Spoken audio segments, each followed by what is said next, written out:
Halo semua, balik lagi di channel Teraokun. Sebelum pembahasannya dimulai, silahkan klik tombol subscribe dan aktifkan lonceng notifikasinya supaya kalian gak ketinggalan info dan teori terbaru seputar One Piece.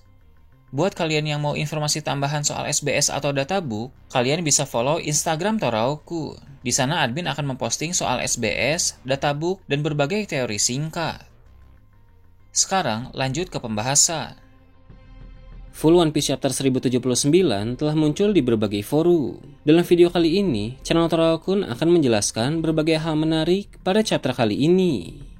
Chapter kali ini berjudul Yonko Bajak Laut Rambut Merah. Cerita dimulai dengan memperlihatkan kilas balik tentang York beberapa jam yang lalu. Saat itu, York rupanya telah menyadari bahwa pemerintah dunia mengkhianati dirinya. Meski begitu, tapi York sudah bersiap-siap. Sebagai salah satu klon Vegapunk, York adalah sosok yang cerdas sehingga dia bisa mengambil tindakan dan menyusun rencana dengan sangat baik. York memiliki suatu rencana tersendiri untuk menangani situasi tersebut. York memerintahkan para Seraphim untuk menghabisi semua orang yang ada di dalam laboratorium, kecuali dirinya sendiri, Vegapunk yang asli, dan para agen Cyberpol yang terkurung di bawah tanah. Dia punya maksud tersendiri untuk membiarkan Vegapunk asli dan para agen Cyberpol yang ditahan untuk tetap hidup. Sebagai bagian dari rencana, York juga telah memerintahkan Ice Snake untuk mengubah dirinya menjadi batu saat dilihat oleh orang lain. Lalu ketika ada kesempatan, Ice Snake harus mengembalikan York seperti semula. Itulah mengapa beberapa waktu lalu kita melihat York diubah menjadi batu, tapi kemudian York sudah kembali seperti semula dan muncul di ruang bawah tanah untuk menembak kepala Shaka. Semua itu telah dia rencanakan dengan matang dan hati-hati.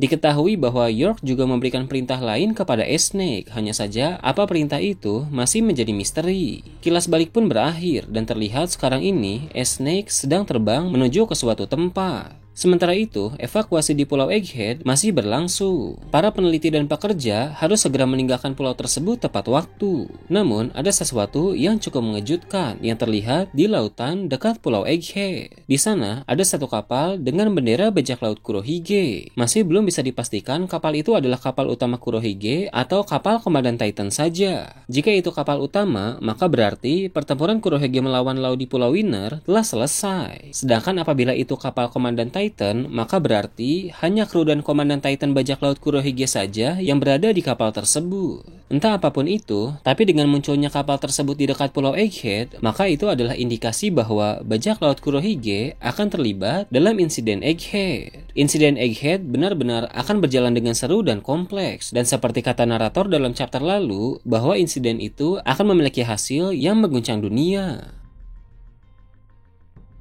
Usai menampilkan berbagai hal di Pulau Egghead, fokus cerita kemudian berpindah ke Pulau Elbaf. Rasa penasaran kita terkait pertempuran bajak laut Kid melawan bajak laut rambut merah akhirnya bisa terpuaskan dalam chapter kali ini. Di sana, Kid sedang bertarung melawan para bawahan Shanks. Seperti yang kita tahu, Shanks tidak hanya memiliki para kru inti dalam kelompoknya saja, melainkan dia juga memiliki para bawahan dari kelompok-kelompok lain yang bernaung di bawah nama besarnya. Dengan kata lain, Shanks memiliki armada besar. Sepertinya, sebagian besar dari armada tersebut sedang menemani Shanks di Elbaf. Mereka pun bertempur melawan bajak laut Kid di sana. Namun, rupanya, para bawahan Shanks itu tidak terlalu kuat. Mereka bisa bertahan di dunia baru karena mereka mendapat perlindungan dari nama besar Shanks. Memang hanya ada dua cara paling efektif untuk bertahan di dunia baru. Pertama, bernaung di bawah nama Yonko, atau kedua, terus-menerus melawan Yonko. Para bawahan itu memilih cara pertama, sehingga mereka bisa bertahan. Shanks mungkin tidak terlalu peduli apakah para bawahannya itu kuat atau tidak. Dia hanya ingin melindungi orang-orang yang mau berlindung kepadanya. Kalau bicara soal kekuatan, para kru inti dalam bajak laut rambut merah sudah sangat kuat. Jadi sepertinya Shanks merasa kekuatan tempur mereka sudah cukup, sehingga dia tidak peduli jika kelompok-kelompok dari luar yang mau bernaung di bawahnya lemah atau tidak.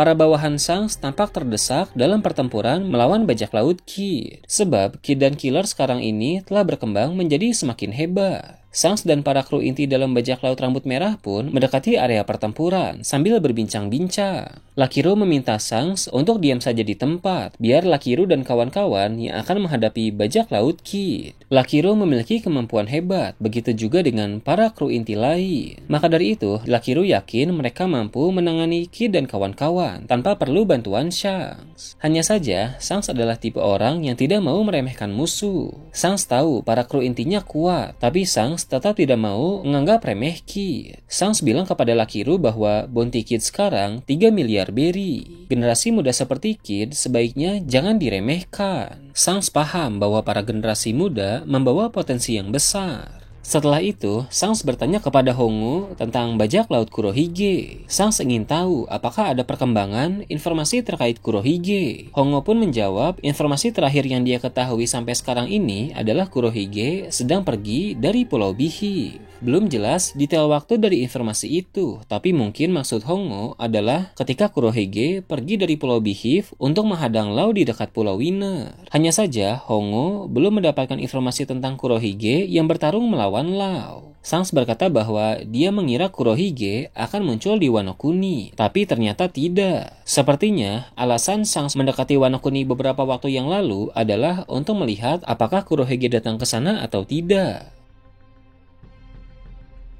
Di Elbaf saat ini, Shanks meminta Yasop untuk melihat apakah luka bajak laut Kid dari pertempuran di Wano Kuni sudah sembuh atau belum. Yasop pun berkata bahwa mereka terlihat sangat sehat sekarang ini. Kemudian terlihat Kid membuat senjata besar dan menembakkan senjata itu ke arah para musuh. Kid memakai teknik Demed Pang. Serangan dari Kid sangat kuat sampai menghancurkan semua kapal dari armada yang Shanks miliki. Namun rupanya hal tersebut tidak benar-benar terjadi. Apa yang terlihat hanya penglihatan masa depan dari Shanks yang menggunakan Kenbun Shokuhaki. Kenbun Shokuhaki dari Shanks bisa melihat masa depan dengan baik, tampaknya melampaui kemampuan Katakuri. Ben Beckman pun menyadari bahwa Shanks sedang melihat masa depan. Setelah melihat masa depan di mana Kid menghancurkan armada kapal Shanks menjadi marah dan serius. Shanks pun segera melompat ke arah bajak laut Kid agar Kid tidak bisa memakai serangan tersebut. Shanks melancarkan serangan Kamusari ke arah Kid, yang mana Kamusari itu adalah teknik tebasan yang dipakai Roger ketika melawan Oden. Kamusari benar-benar kuat. Kid langsung tidak sadar usai terkena serangan tersebut. Killer yang mencoba membantu Kid untuk menahan serangan itu mengalami batuk darah dan tidak bisa bergerak. Kekuatan Shanks benar-benar mengerikan. Dia hanya mengeluarkan satu jurus, tapi bajak laut sekuat Kid dan Killer langsung kalah dengan mudah. Usai Kid dan Killer kalah, maka tidak ada lagi harapan bagi bajak laut Kid. Para kru lain paham akan hal tersebut, sehingga mereka memohon belas kasihan dan menyerahkan salinan rod Poneglyph kepada bajak laut rambut merah. Dengan begitu, Shanks pun mendapatkan salinan rod Poneglyph milik bajak laut Kid. Shanks kemudian melompat menjauh dari kapal Kid. Lalu Dory dan Brogy melancarkan serangan Hakoku ke arah kapal milik bajak laut Kid. Kapal bernama Victoria Pang itu pun hancur dan Kid serta para krunya tenggelam di lautan.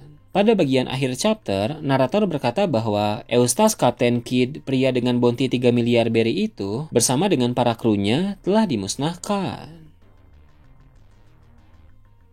Nah itu tadi berbagai hal menarik pada chapter 1079.